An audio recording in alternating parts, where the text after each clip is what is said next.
But our faith, it comes from God. It's divinely revealed to us by Jesus himself.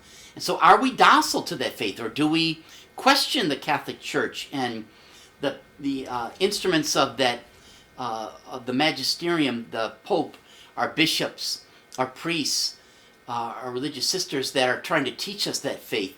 Why would we doubt them if that faith has come from God and God has asked these religious people to teach us that faith? So are we docile to the Catholic faith? Because everything that Holy Mother Church teaches us is for our eternal salvation. So it goes right back to parents raising their children. You know, a mom and dad, they only have the best interests of their child at stake. They want their children to succeed in life. They want them to become great saints. And so they teach them their Catholic faith, and they teach them how to be morally correct and to do the corporal and spiritual works of mercy so that their children can get to heaven. So, of course, you would be docile to your parents. You would be docile to the church in that same regards then, huh? Okay. And then the last virtue part of the virtue of prudence is astuteness or cleverness.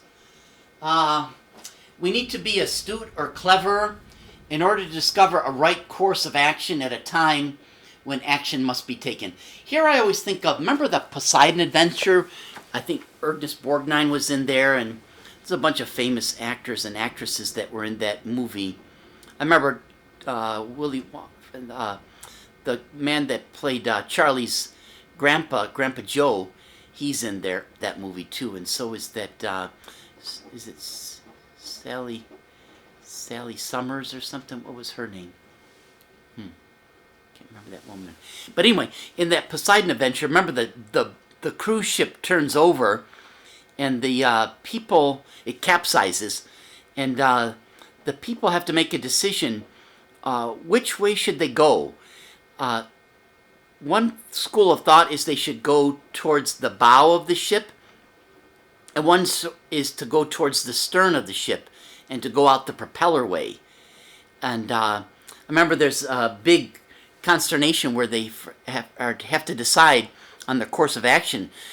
All the people have to decide, are we going to go this way or are we going to go to the other way? And so, that's this discovering of this right course of action. And then it turns out the only people that survived the capsized ship were the people that went to the stern, to the rudder, and they got out through the hole where the rudder is. The people that went to the bow of this ship, they wind up never escaping. Huh? So I always just think of that. But what's astuteness or cleverness? It's in order to discover a right course of action at a time when action must be taken. Huh? So what's interesting in the image of the Last Judgment is all of the souls that are being saved for heaven, they're looking at Jesus, and not one of the damned souls is looking at our Lord. If they would just look away from hell and look towards our Lord, they'd be saved. But, that's the trouble. People nowadays, we often think that we can be holy tomorrow. Yeah, I'll wait till tomorrow to be holy. I have lots of time. Isn't that what the devils and the Screwtape Letters are trying to get their people to realize? Don't worry, you have plenty of time to be good and holy, and that's the greatest deception of the devil, huh? So, but if you're a person that goes to Mass every Sunday, if you get up every morning and pray your morning offering prayer, if you ask for God's grace to be given to you, then when push comes to shove, then you won't. Then you know what's the good thing to do, and you've established these good habits in life, and you've got a course of action of how am I going to get to heaven? I'm going to get to heaven by witnessing the sacrifice of Calvary and the Mass, and then using all that love that God gives me to make the people around me holy. I'm going to give all that love away in spiritual communion. So prudence demands actions. We cannot be slothful when it comes time for the Sunday Mass.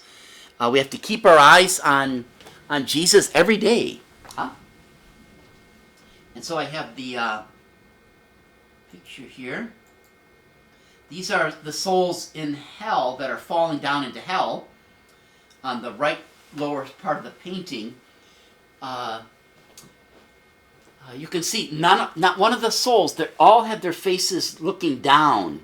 Not one of them's looking up towards where Jesus is. If any one of them looked up, they'd be saved. So here's Chiron in the boat. He's just ferried a bunch of souls over to Hades, and he's beating them with an oar to get off the boat. The other souls, they're being grabbed by demons and pulled down into hell, huh? And so it's contrary to those other souls that were being lifted up. The docile souls reached their hands towards Jesus and or limply held them to the side or grabbed onto a rosary and had other people pull them up into heaven. These souls are being weighted down by the demons, and they're pouring out of the boat into the depths of hell then. Here's another picture, more to the right side here. And this is, let's see. Excuse me. Oops. Excuse me. Let me see if I have it here. This fella here, he's got a demon snake wrapped around him, and he's got donkey ears on. This is actually the papal master of ceremonies, Biagio di Siria. He thought that it was scandalous that Michelangelo had painted so many of the people in the nude. Remember, Michelangelo's image of the human body is one of beauty that God made Adam and Eve. He didn't give them a wardrobe. It wasn't until after they sinned that he made leather garments for them, and when they sinned immediately, remember, they sewed the fig leaves together, but they were, the human body was just made by God, and they didn't even know they were naked until they sinned. But, whether we'll have clothes in heaven or not, it won't matter.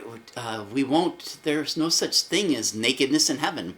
Nakedness is brought on by the sins that we've incurred, and there is no sin in heaven. But this master of ceremonies, it was like the man that ran the liturgies at the Vatican for the Holy Father, Biagio di Siria. He thought that it was scandalous that Michelangelo had painted so many of the people nude. There's over 400 people in the last judgment of Michelangelo here in the Sistine Chapel, and very few of them had clothes. Mary had clothes. The Lord has drapery around him, but all the other saints were naked. And then after a time, they put the clothing back onto them. So Michelangelo put that. This is the face of that Biagio di Siria. That's the face of him. And so the story is that the papal master of ceremonies came to the Pope and said, "Hey, Michelangelo put me in hell." And the Pope said to him, "Well, if he put you in purgatory, I could do something about it, but once you're in hell, you can't get out." So, that was Michelangelo's shot at him. But let's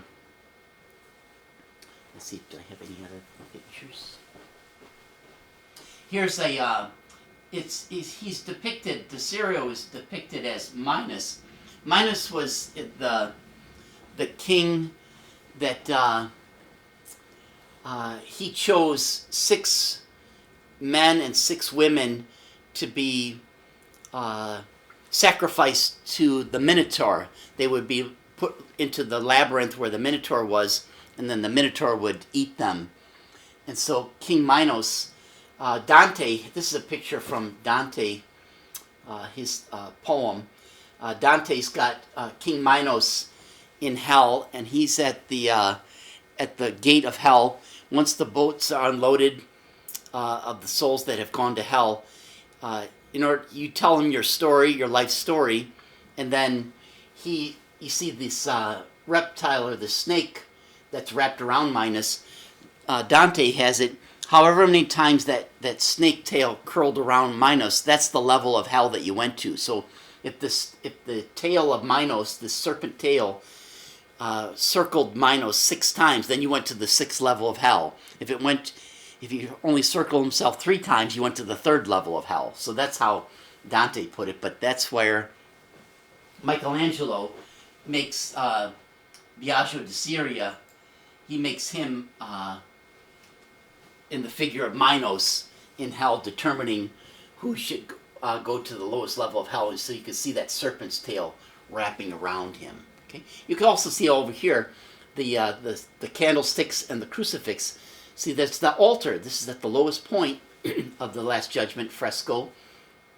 And then this is where the Pope would celebrate the Mass. And in the old days, they would celebrate their Mass with their back to the people. So that's what the Holy Father would look like. When he raised the host, he would be looking at Michelangelo's Last Judgment then. Huh?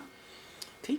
So that's just a little bit of what Teresa Wilson would have missed on that tour. I'm sure they wouldn't have given you that